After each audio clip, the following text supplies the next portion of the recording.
Racing just is started. We have got Prechosa. Break quickly at the start. Moving upon the outside color. My World.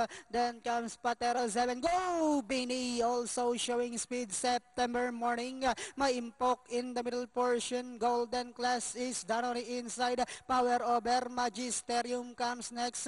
Admiral Contender. Situnet down on the inside now is entry to Sambat. Promise Racing second last while Grand Sensation is the early trailer by about 16 lengths of the leader. And as they swing down the back, we have Caprechosa by about 3/4 of a length lead. Color My World in second. Golden Class is racing in third. My Impok is down in fourth. Then next on line now is Fatero 7.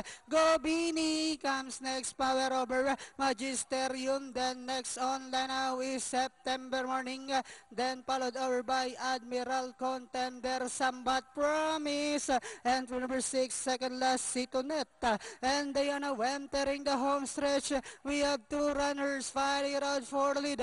Caprechosa, Viral Link, and on the outside, second is Color My World. Golden Class is down in third. Last 100 meters, we have Caprechosa, followed by Color My World. Golden Class, Go Bini. Last 50 meters, the curtain closer. Caprechosa, Golden Class. Then comes Color My World, Go Bini.